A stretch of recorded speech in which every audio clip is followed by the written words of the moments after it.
So AnesonGib and King Kenny were supposed to fight on the Kingpin tournament as they both beat their previous opponents to make it to the finals, but then the company went bankrupt because everyone only cared about Whindersson Nunes. Whindersson looks like the boxer right now, right? He's using his... I am here with your winner, AnesonGib! But after this fight was cancelled, some other promotions like Misfits began talking about how they could set this matchup for the future. So today we're gonna see who would actually win in a fight by looking at their styles and techniques. Real quick, before you watch this video, comment down below who you think will win and how, and also just hit that like button while you're down there. Like please, I'm begging you, please. Whoa. And now let's get straight into it. Now if we just look at this fight on paper, you can see that Kenny definitely has the advantages based on size. He is 4 inches taller than Gib and also has a 7-inch reach advantage.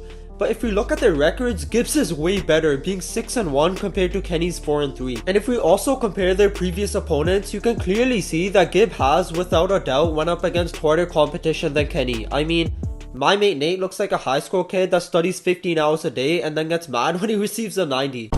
But now let's take a look at how their styles and techniques compare by first examining how they start fights off and then moving on to the later rounds. So looking at how Gibbs starts his fights, you can see in the Jarvis match he was definitely playing more of a defensive side. You can see him get hit with some big shots and just using this round to feel out his opponent, just to understand their reach and expose some flaws that he tackles in the later rounds. And we've seen him do this in most fights like the Austin McBroom run, where he started off slow just to feel out his opponents, and a perfect example of this can be right here. When Austin threw this right hook, you can see that his face is wide open for a counter shot, so Gib just took this knowledge in and used it against him in the later rounds when he made him do the cha-cha slide. Slide to the left, slide to the right, crisscross. Now for King Kenny, we're not going to use his most recent fight against Anthony Taylor because in that match, they hugged 100 more times than KSI and his dad. Oh, shit. So we're just going to have to use the Whindersson one for now. So looking at how King Kenny starts, you can see he also likes to feel out his opponent, using his 580-inch reach to keep his opponents from coming on the inside, and when Whindersson did a leap in, Kenny just backed up and went to throwing his jab again. But something we can see right from the start is his defense. He has amazing head movement, dodging away from all those shots Whindersson threw and then going back on the outside to take advantage of that Tommy Fury reach. In terms of Gibbs and Kenny's styles at the start of the fight, Gib likes to stay bouncy on his feet, which allows him to be more explosive when throwing, but it does hurt your balance, which we did see from the Jake Paul fight, whereas Kenny is more flat-footed, which allows him to generate more power when throwing. So I can see this fight starting off pretty slow with both feeling each other out, but because Kenny does have the longer reach and likes to keep his distance when throwing, and Gib not having the best head movement, I think Kenny will get the better of him to start off. Now going over to how both boxers fight mid-fight as everything starts settling in, you can see that Gib begins to turn it up and also uses that knowledge he took in from the first round to his advantage. For example, in the beginning, Jarvis was finding success when he was backing Gib up and controlling the center.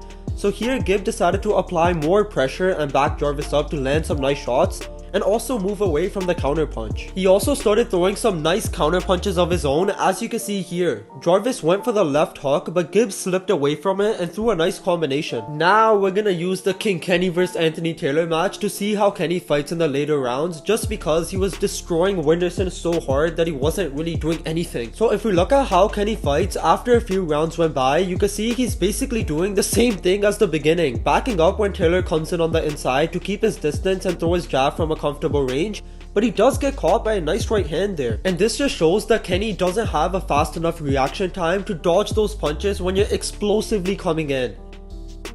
Pause. And because Anthony Taylor and AnesonGib are basically the same height and fight in the same way in terms of being bouncy on their feet, Gib can also 100% catch Kenny off guard by leaping in and landing some punches like Taylor did. And this wasn't just a one-time thing. This jumpy style kept catching Kenny off guard, as you can see here again with Taylor landing a nice stiff jab. So because of this, and in my opinion Gib having the best stamina in all of influencer boxing, I think he can easily get the better of Kenny in these middle rounds and only see Kenny winning if he catches Gib coming in, but I don't think that'll happen because he literally never caught Anthony Taylor. Now let's take a look at how both boxers finished their fights and if fatigue plays a factor like it did in Misfits 011. What the hell?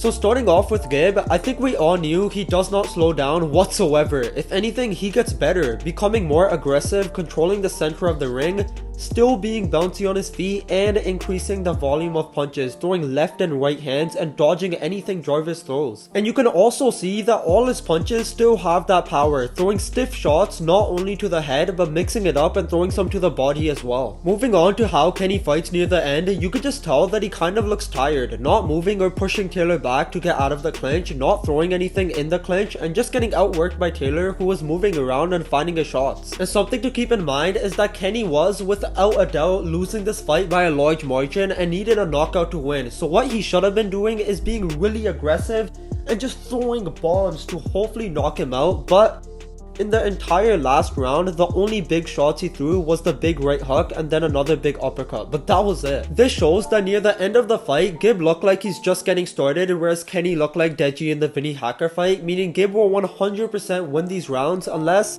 again, Kenny catches him coming in.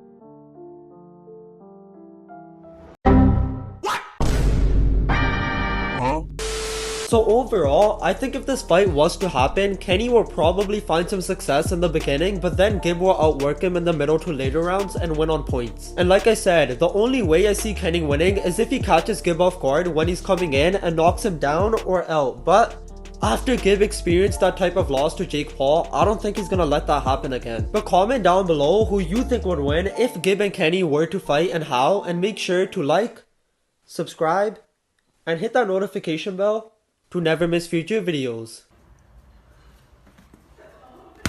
I hope you're ready, Vinny.